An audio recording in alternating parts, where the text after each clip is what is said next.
اپنی ماں سے کہو کہ ہم آئے ہیں مزاج کرسی کے لیے، عیادت کے لیے۔ وہ جاتی ہے، پیغمبر علیہ السلام کو بلایا جاتا ہے، سرکار دو عالم صلی اللہ تعالی علیہ وسلم اندر تشریف لے جاتے ہیں تو ام جمیل بھی حیرت زدہ رہ جاتی۔ شروع میں وہ یہ سوچتی ہے کہ آج محمد عربی صلی اللہ علیہ وسلم میری گستاخانہ کارروائیوں کا بدلہ لیں،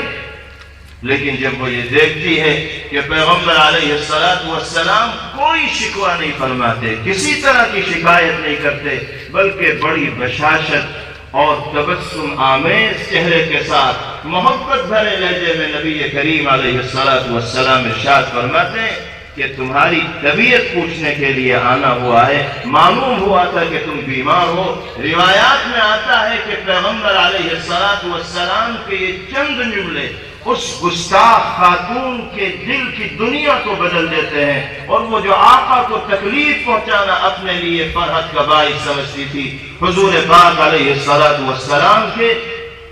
اس کریمانہ اخلاق سے متاثر ہو کر آپ کے قدموں پر گر جاتی ہے اور اسی پیغام کی حامل بن جاتی ہے جس کو عام کرنے کا بیڑا میرے آقا جناب محمد رسول اللہ صلی اللہ تعالی علیہ وسلم نے اٹھا رکھا۔ یہ عمل ہے نبی کریم علیہ السلام کا اس انسان کے ساتھ جو آپ کے سلسلے میں دشمنی کے جذبات اپنے دل کے اندر رکھتا ہے۔ ہم اور آپ یہ معاملہ اپنے عزیز و قریب کے ساتھ نہیں کر سکتے۔ نبی کریم علیہ السلام کی انفرادی زندگی کے یہ وہ ممتاز اعمال تھے کہ جن کے نتیجے میں اللہ نے آپ کو محبوبیت اور مقبولیت عطا فرمائی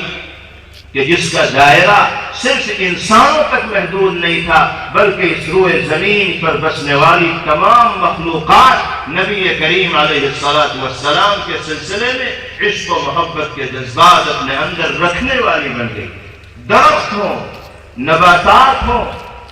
پتھر ہوں، پہاڑ ہوں، اللہ کی کوئی بھی مخلوق ہو، اللہ کے حبیب صلی اللہ تعالی علیہ وسلم کے حکم کے سامنے سر تسلیم خم کر دیتی تھی اور پیغمبر علیہ السلام کی اطاعت و فرمانبرداری کو اپنے لیے سعادت سمجھتی۔ درخت کو آپ اشارہ فرماتے تھے تو زمین کی گہرائیوں کو چیرتا ہوا ایک درخت دوسرے درخت سے جا کر مل جاتا تھا۔ پیغمبر علیہ السلام کے ہاتھ میں درخت کی ایک ٹہنی ہے اور وہ آپ کے ساتھ ایسا چل رہا ہے جیسے سجایا ہوا اونٹ چلتا ہے۔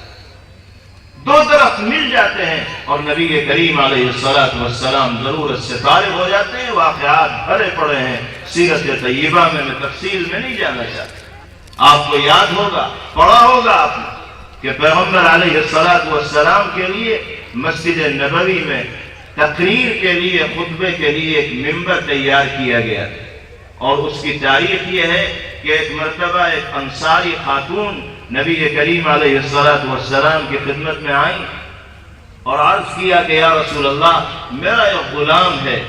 جو بہت اچھا کاریگر ہے لکڑی کا، میں چاہتی ہوں کہ آپ کے لیے ایک ممبر بنوا دوں اور آپ اسی پر تشریف فرما ہو کر خطبہ دیا کریں، وعظ فرمایا کریں۔ حضور پاک علیہ السلام نے ان کی محبت کا احترام فرمایا اور پیشکش کو منظور فرما لیا، حکم دے دیا کہ بنوا دیا جائے۔ چنانچہ چند روز میں بہترین ممبر بن کر تیار ہو گیا۔ ممبر بننے سے پہلے حضور پاک علیہ السلام کھجور کے تنے سے ٹیک لگا کر تقریر فرمایا کرتے تھے، خطبہ دیا کرتے تھے۔ جب ممبر بن گیا تو نبی کریم علیہ السلام خطبہ دینے کے لیے اس پر تشریف فرما ہوا۔ احادیث میں آتا ہے کہ نبی کریم علیہ السلام ممبر پر تشریف فرما ہوئے تو ایسی آواز سننے کو ملی جیسے کوئی بچہ رو رہا۔ لوگوں نے نگاہ اٹھا کر دیکھا، کہیں کوئی بچہ دکھائی نہیں دے رہا تھا، لیکن رونے کی آواز آ رہی تھی۔ جب توجہ دی گئی تو محسوس ہوا کہ کھجور کا وہ تنا جس پر نبی کریم علیہ السلام ٹیک لگایا کرتے تھے ایک بچے کے رونے کی طرح بلبلا رہا ہے اور اسی سے رونے کی آواز آ رہی ہے۔ بے زبان مخلوق، بے شعور ہے، عقل اللہ نے اس کو نہیں دی، لیکن اس کے باوجود پیغمبر علیہ السلام کی جدائیگی کا کھجور کے اس تنے کے اوپر یہ اثر ہے کہ بچے کے رونے کی طرح رو رہا ہے۔ پیغمبر علیہ السلام ممبر سے اترتے ہیں، کھجور کے اس تنے کے قریب تشریف لے جاتے ہیں اور اپنی دونوں باہوں میں نبی کریم علیہ السلام اس کو سما لیتے ہیں اور ارشاد فرماتے ہیں کہ کیا یہ تو نہیں چاہتا کہ جنت میں میرا رفیق اور ساتھی بنے؟ روایات میں آتا ہے کہ نبی کریم علیہ السلام کے ان تسلی بھرے کلمات کا کھجور کے اس تنے پر ایسا اثر ہوتا ہے کہ اس کے رونے کی آواز بند ہو جاتی ہے۔ پیغمبر علیہ السلام تشریف لاتے ہیں ممبر پر اور خطبہ دیتے ہیں۔ اس کھجور کے تنے کا یہ عمل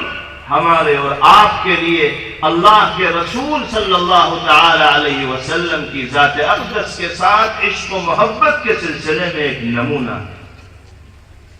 جب کھجور کا تنا پیغمبر علیہ السلام سے محبت و عقیدت کا یہ مظاہرہ کر سکتا ہے تو ایک انسان کو جس کو اللہ نے اشرف المخلوقات بنایا اور نبی کریم علیہ السلام کے صدقے میں غیر معمولی رفعتیں اس کو عطا فرمائی، اس کو اپنے دل میں پیغمبر علیہ السلام سے محبت کے کس طرح کے جذبات رکھنے چاہیے۔ کھجور کا یہ تنا ہمارے لیے درس کا سبب بن رہا ہے، سبق کا سبب بن رہا ہے۔ نبی کریم علیہ السلام کی